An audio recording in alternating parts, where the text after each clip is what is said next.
said, talk about this experience, man. Obviously, being back here is pretty cool, but just talk about going through this and something I know you dreamed about. 100%. So it's a little different for sure. Definitely grateful for the opportunity that we've been given to come out here and showcase our abilities with our teammates. But it's different to be in this indoor facility, and this time you're not putting on a practice jersey. So it's a little bit different, but definitely an enjoyable experience, and 100% excited for myself and the guys that I played with for the past 4 years. What's some of the things that you wanted to kind of showcase to these scouts and teams? The biggest thing I kind of wanted to show, one, was my explosiveness and quickness at the center position, but also that I have the versatility to play guard as well. How do you feel like you did today, just overall? I mean, I'll let those guys be the judge of how I did today, but ultimately I didn't think I did anything to hurt myself, and that's the biggest thing. What have conversations been like with teams, and who have you talked to so far? It's hard to say.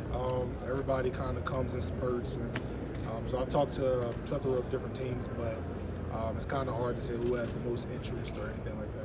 What do you want them to know about Sedrick Van Pran? The biggest thing I would like for them to know when I get to an organization, I'm coming to win. I'm really willing to play my role, whether that's stepping in day one as a leader or that's supporting the leaders on the team, but my goal is to win. I asked Brock the same question. This whole process only comes around once for you guys. How do you make sure that you're staying present and that you're understanding that it's happening in real time? 100%. So just to answer your question, I guess the biggest way to stay locked in, staying in the moment, I would say, has to be counting your blessings for sure. I think a lot of times throughout this process you can, I guess, drive yourself crazy, worrying about the things you may not have or what this guy is saying or, whatever. But the biggest thing is making sure that you count your blessings for how far you have come through the grace of God. So everybody talks about getting you on the board. They want to get you on the board and diagram. If teams throwing that at you, how quickly do you embrace doing that? That seems to be one of the things people talk about. 100%. Doesn't bother me. It's one of my favorite things to do. So we can talk ball all day. How much of conversations have been about teams been about playing center versus playing guard? It mostly depends on the team. I've had some teams ask me specifically about guard, and some teams want to see me at center. So at the end of the day, it's just about having versatility, because in the NFL, sometimes they only travel 7 offensive linemen. So you have to be able to play both through all inside 3 positions. Since we haven't seen you as much at guard as center, what do you bring as a potential guard at the next level? Well, that's hard to say, because at the end of the day, you have to play in game for that. That wasn't my role here at Georgia. I did what I was asked to do for the team. So I guess we'll find out. Tate joked around, said he called you, said he needed help. Were you able to give him much help over the phone? What'd you say? Tate joked yeah, around, yeah, said yeah. he called you, said he needed help. Were you able to give him much help over the phone? I'll say this, as far as Tate, the biggest thing I told Tate was just to be himself. The best thing that he can do for himself is continue to be the person that he is. He's a great leader by example. He doesn't need to be Nolan Smith, that's the biggest thing. So it's really just understanding that you're going to be the guy who leads by example, and if you say things from here and there, guys will respect it because you're not the one that's always, I guess, being the vocal guy.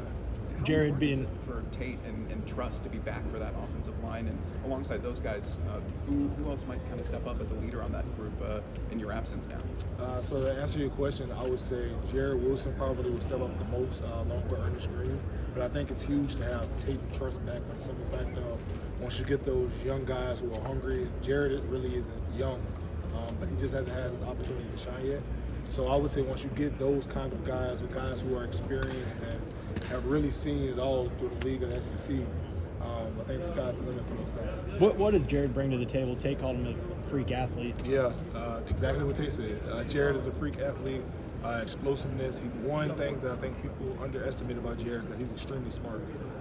Jared does a tremendous job of being able to dissect what the defense is giving him, being able to make those ID points, and also just, I guess, digesting what's going on right in front of him in a split second. So once you add that, understanding the offense, and then how explosive and good of an athlete he is, it's amazing what he can do. You said you have a lot of former teammates that are in the NFL now. What have they told you about the next level to help you out? So the biggest thing they told me was, one, yes, the draft will be very emotional for good reasons and bad reasons, but the biggest thing is getting over it as fast as possible. Once you get there, no one cares when you're drafted, no one cares whether you're a top guy, you're younger. If you can play football, you can play football. And that was the biggest thing, is just making sure that you can kind of flip that switch and kind of get back into playing football. And then another thing that they said was make sure you come in the best shape as possible, because it'll be a really, really long year for the rookies. With Jared, what is it about his athleticism that sets him apart? You said, what is it about his athleticism? So, one, he's quick and he's fast. He can jump really high. His lateral quickness is ridiculous. I'm trying not to say too much. You'll just have to see it for yourself. Is there anything Most about ceremonial or Georgia. some, is there anything ceremonial or some kind of proper send off for you guys after this, or is it just a good riddance go to the NFL? Go riddance to the NFL. I wanted to get to you. Sure. What will you miss the most about playing in Georgia? What will I miss the most? I'll say I'll miss Coach Smart getting on us on the mic, but I'll definitely miss my teammates. That's the biggest thing for me, and I think it'll be the hardest adjustment is kind of leaving these guys not necessarily behind, but not seeing them every day. The guys you've built these connections with, spending time with outside of football. So it'll be hard to leave those guys behind. Thank you, Sedrick. Thanks, Ed. God bless you.